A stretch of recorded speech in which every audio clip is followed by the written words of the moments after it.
Welcome to Baby Time. I'm Miss Gill. I'm a Youth Services Librarian at the Norton Shores branch of Muskegon Area District Library, as you can see from my cool shirt.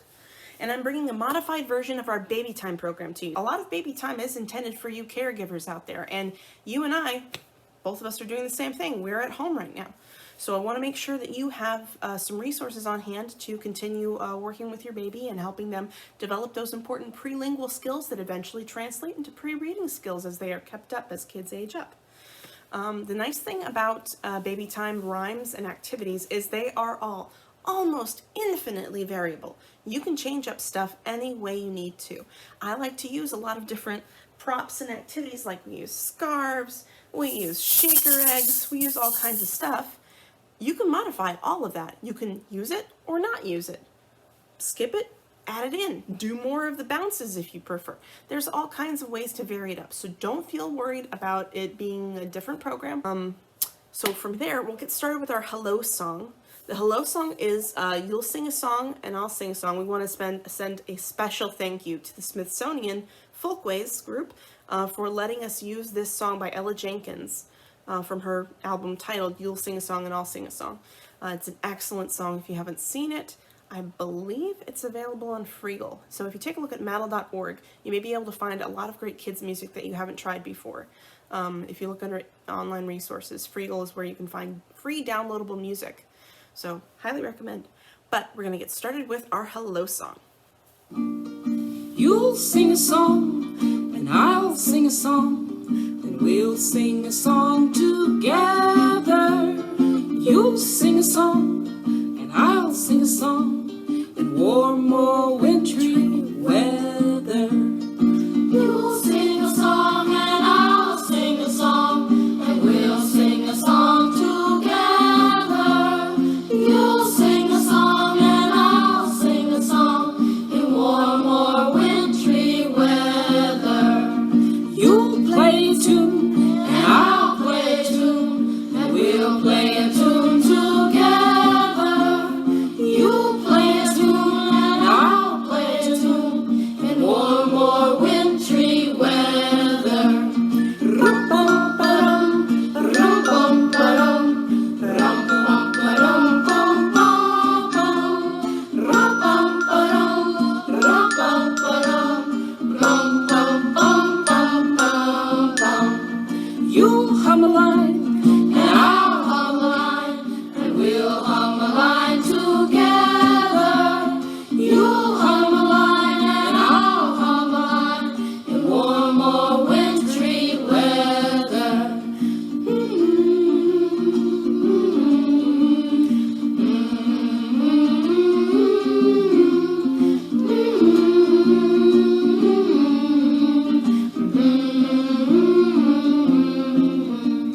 You'll whistle a while, and I'll whistle a while, and we'll whistle a while together.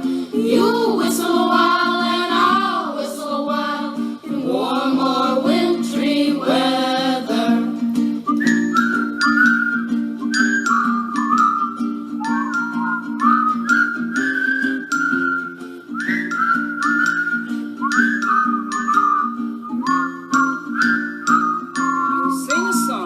You'll sing a song, yes, and I'll sing a song, and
You whistle a while and I'll whistle a while, and we'll whistle a while together. You whistle a while and I'll whistle a while in warm or wintry weather.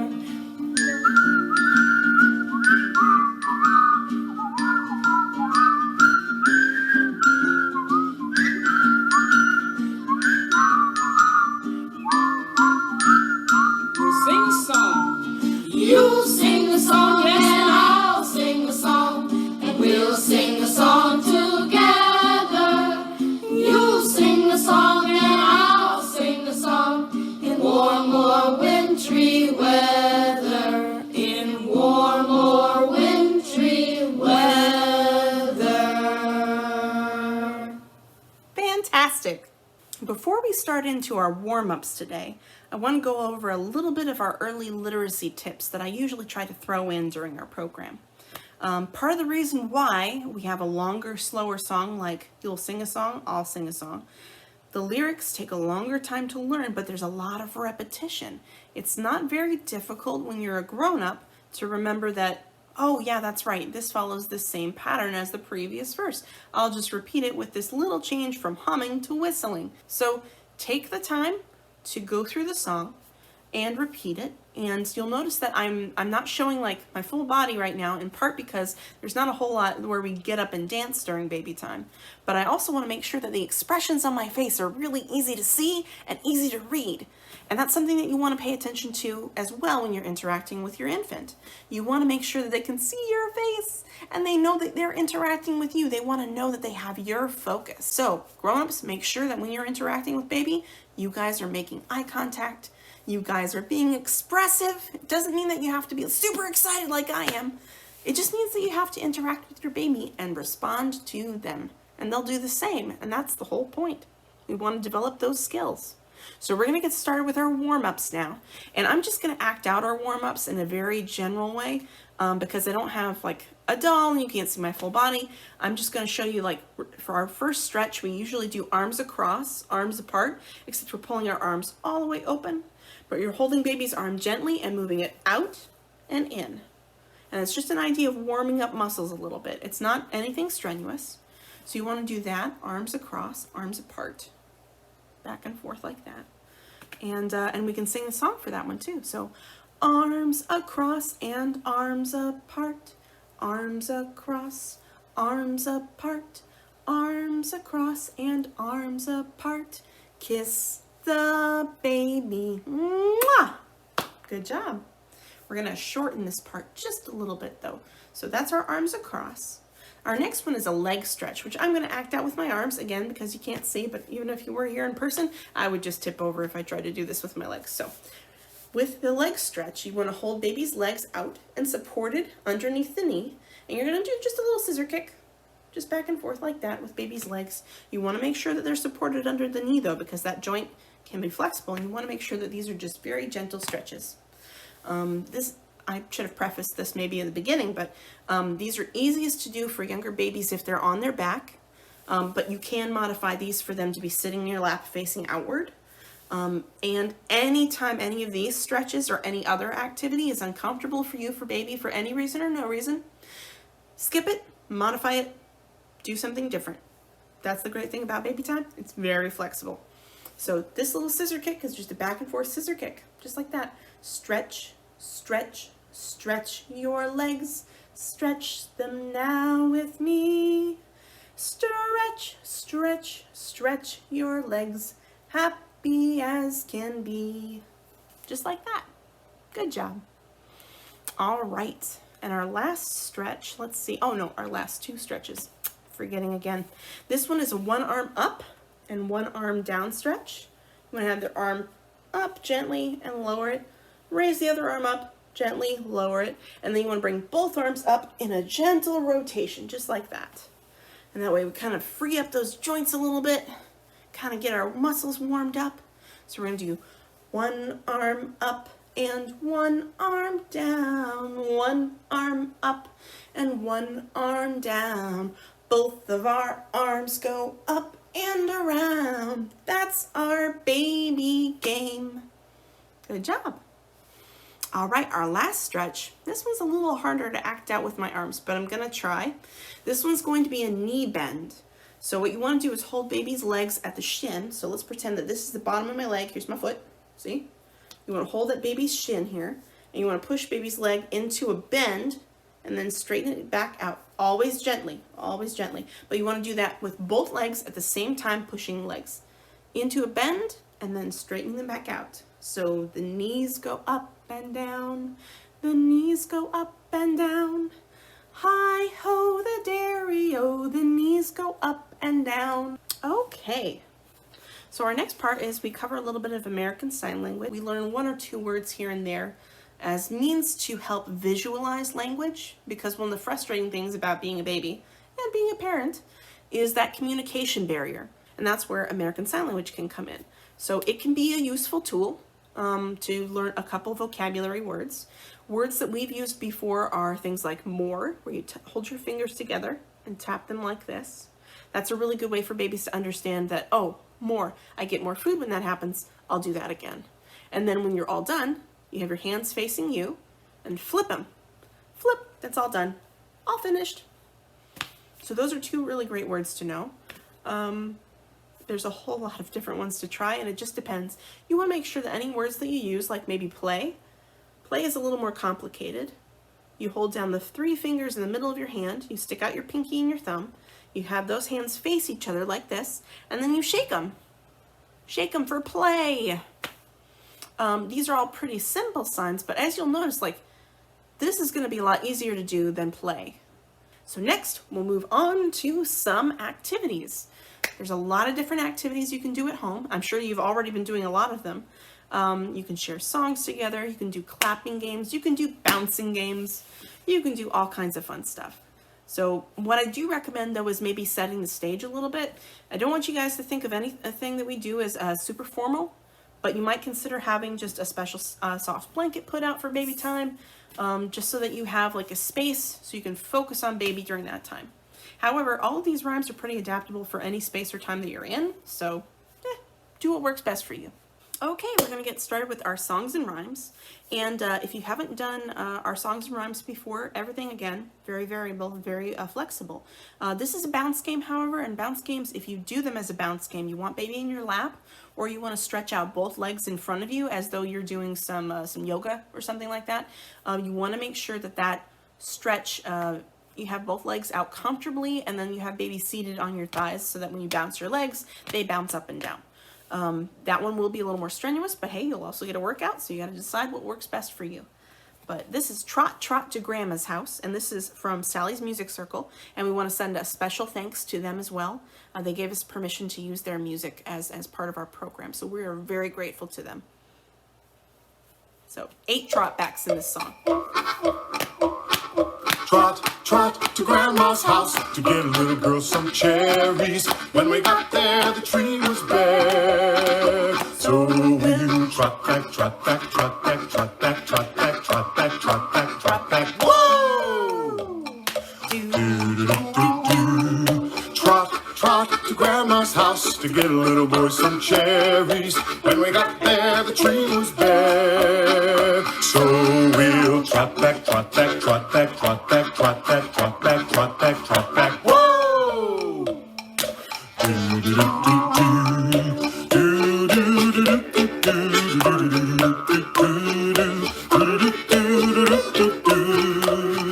So we'll trot back, trot back, trot back, trot back, trot back, trot back, trot back, trot back. Whoa!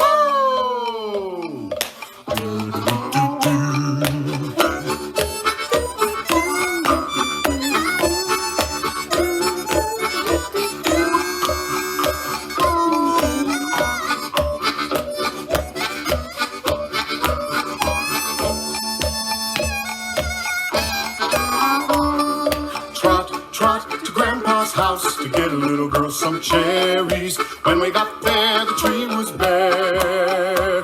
So we'll trot back, trot back, trot back, trot back, trot back, trot back, trot back, trot back. Whoa! Trot, trot to Grandpa's house to get a little boy some cherries. When we got there, the tree was bare. So we'll trot back. trot back, trot back, trot back, trot back, trot back, trot back, trot back. Whoa!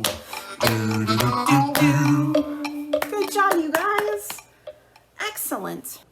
Okay, we're going to do a rhyme, a finger play, called Here is the Beehive. And gross motor activities like bounces and stretches and tickle games, those are all really important to do every day, but so are fine motor activities like finger plays. I can do this stuff till I'm blue in the face and they are not going to care. Babies are going to be mildly interested and then kind of indifferent after a while. But if you, the caregiver, if you do these activities, they're going to be interested. They're going to follow along and try to interpret what you're doing, and they're going to try and imitate it. And that's what we want them to do. We want them to try these things out themselves because that will help them develop fine motor skills over time. And those are important for all kinds of things, educationally, but also developmentally. So these are all good things to try. This is Here is the Beehive. It's a very simple finger play. So we'll try that one out, okay? Here is the beehive, but where are the bees? Hiding inside where nobody sees. Watch them come crawling out of the hive. 1, 2, 3, 4, 5. Buzz. It's a great chance for a tickle game and to say the word buzz, which is awesome to say. A lot of fun. So give it a try. Okay, I said that you don't have to use scarves if you don't want to. However, scarf play can be very fun. You always want to supervise anytime you are using scarves. Because of their size and the fact that they can be compressed like this, it can be a strangulation risk. You want to make sure kids are safe. They are, however, ideal for things like peekaboo, for covering your face or baby's face and playing peekaboo. Where's Miss Jill? There she is. There's a lot of fun things you can do there. If you have a strong enough scarf, whatever you happen to be using for a scarf, you can play tug of war. You can toss it up and let it drift on down. You can swish it in the air. You can talk about what color it is or feel how soft it is. Rub it on baby's hands. Let them try and experiment with it, play with it. They will probably try and gum it. That's just how babies kind of experience things. That's why you always want to supervise when they play with stuff. But you don't have to use a scarf like this. I tend to bring up object permanence a lot, but as babies get older, they understand that if you cover something, it hasn't disappeared or ceased to exist. Once they develop that object permanence, you can do a lot of stuff. So like I've got this bandana. I got it at a craft store. It's a pretty lightweight fabric. You can kind of see right through it with the sunshine coming through. So this would be a good option too. There's all kinds of fun stuff you can do. So the nice thing about scarf play though is you're introducing things like colors, textures, shapes. You have stuff around your house probably already that you can do all the same things with. So let's say you're not as interested or able to do a fabric-based activity. Maybe you want to do something that's more sound-based. Or maybe you have different textures of fabric in squares or something like that. Or maybe you want to take your baby on a texture walk. That's a thing. You can actually go on a walk and see if you can find leaves or sticks or things like that. And kind of, this is definitely for older babies kind of thing, but there are different textures that they can experience in nature than they can find around the house. And you definitely want to take some time to get out and about a little bit out of the house. Maybe go on a walk, maybe just sit on the porch. There's a lot of things you can do. As far as shakers go, we did talk about the fact that you can take an old spice jar that has been cleaned out, like something that held cinnamon or pepper. You can put a few plastic beads inside so you get a nice rattly sound, and you can seal that shut. Either screw it really, really tight, or preferably screw that plastic container really, really tight and maybe put a bead of like hot glue or something on it. Let that all sit so it gets nice and secure, and maybe even duct tape the outside. Again, you want to make sure that this thing is not going to open at any time. And then again, you still want to supervise play with it. But yeah, then you can have your own shaker egg that you can play with at home. Other things you can do that are also very popular, and again, I know that this probably won't necessarily be the best thing for quiet time, but this is a good thing to try. I've got this plastic container that I put cookies or sandwiches or things in, and it's all nice and clean. And then I have this plastic spatula that I use to mix up cookies sometimes, or this week I think I made a cake with it, so this is very handy. And then you can combine the two and make yourself a drum. Or if you have an empty oatmeal container, same kind of thing, just drum away. And any grown-up who has had the chance to be around that knows it can get a little noisy, but this could be a fun thing to do while you're playing music. You can just have a jam session together. And it's okay. It's stuff that can all be thrown into the wash very easily, into the dishwasher, gets clean again, and you can reuse it as many times as it lasts. Let's be honest, some kids are very strong with a spatula, but it can be a lot of fun. And it's a great way to experience the world around you in a way that is safe and fun. Okay, so here's a rhyme called, well, actually a song called The Noble Duke of York. And this one is done as a gross motor action activity, and you want to hold baby. So here, pretend there's a baby here, and you want to move them up and down. So if this is going to be difficult for your shoulders or your back, maybe modify it into a clapping or a bounce game instead. You don't want this to be uncomfortable for you or for baby. Some babies do not like being up in the air. It feels uneasy to them. So vary it working based on what works best for you and baby. But the song goes like this. The noble Duke of York, he had 10,000 men. He marched them up to the top of the hill, and he marched them down again. And when they're up, they're up. And when they're down, they're down. And when they're only halfway up, they're neither up nor down. Good job. And feel free to play these back if you need to hear it a couple times to get the rhyme. You should also try songs that are familiar to you from your childhood. An oldie but a goodie is the Itsy Bitsy Spider. You can do the fine motor movement of moving thumb to pointer finger on opposite hands. That can be fun, but coordination-wise, that's going to be a bit of a challenge for a baby to follow visually. What you also might want to try is just have your arm be your spout, have your other hand be the spider moving up the arm, or have baby's arm be the spout. And you can just do a little tickle right up their arm. So that's a really good one to try too. So we'll try that song nice and slow. The itsy bitsy spider went up the water spout. Down came the rain and washed the spider out. Out came the sun and dried up all the rain. Then the itsy bitsy spider climbed up the spout again. And that's a fun one because, you know, you can sing that one over and over. And we have had a fair amount of interesting weather lately, so it's relevant. Okay, before we do our lullaby, usually what we do before that time is we have bubble time. I have my bubble blower, but I don't have my fantastic bubbles. But more importantly, you don't have the same bubbles. So I want to give you a recipe for some bubble stuff, okay? You want to take 1 tablespoon of white granulated sugar. Trust me on this. 1 tablespoon of white granulated sugar. 2 tablespoons of dish detergent, not dishwasher detergent. This is the liquid stuff that you have if you hand wash a dish. And usually most recipes recommend either Dawn or Joy because there's like a whole lot of sudsing power there. But I think that's true for most detergents now, but you'll have to follow your instincts on this. 2 tablespoons of dish detergent.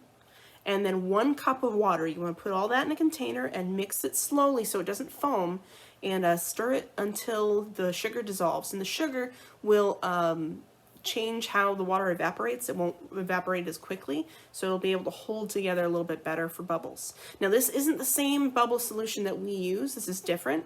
It's actually designed to make big bubbles, and a lot of them, so you might want to try it out either outdoors or in a place with hard floors where it can be wiped up pretty easily. It is not good for wood surfaces, and it might gum up fabric, so just be aware of those things because there's a lot of soap in it. It can have that effect. But yeah, now we're going to sing our lullaby, and it's Oranges, Lemons, which we've used in Baby Time before. Oranges, Lemons is a very old English lullaby. When you're doing a lullaby time, you want to pick a quiet time. You want to pick a time when it's just kind of a good time to maybe rock or really quiet play, or as children are getting sleepy, maybe just give them a chance to kind of calm down. It's a really good transition song, so give it a try, see what you think. But this is Oranges, Lemons.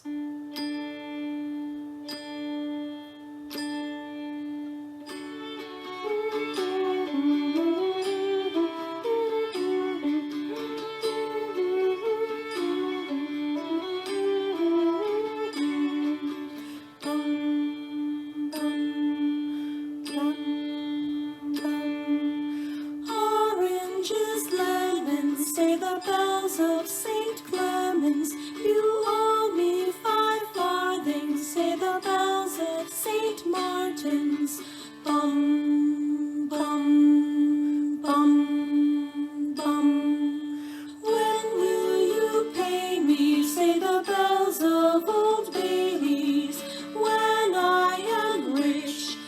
the bells of Shoreditch.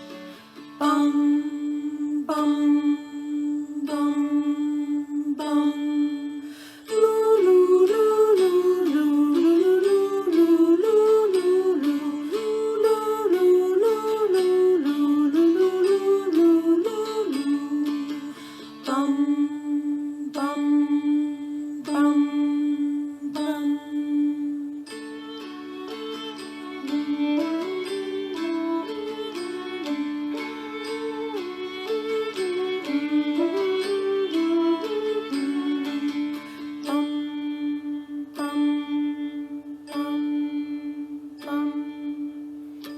It's a very relaxing song. Take some time to just slow down. I know everybody's kind of under stress, and babies definitely pick up on that. You want to take some time to slow down once in a while. In part because it helps babies pick up what you're communicating. They can hear sounds better if you slow down what you're saying, if you slow down the songs that you hear. It's something I struggle with, but slowing down will help babies pick up things better, and it will help you feel calmer. So take a minute, just a couple minutes, and just slow down for a bit. And yeah, thanks for coming to Baby Time, and we'll see you next time.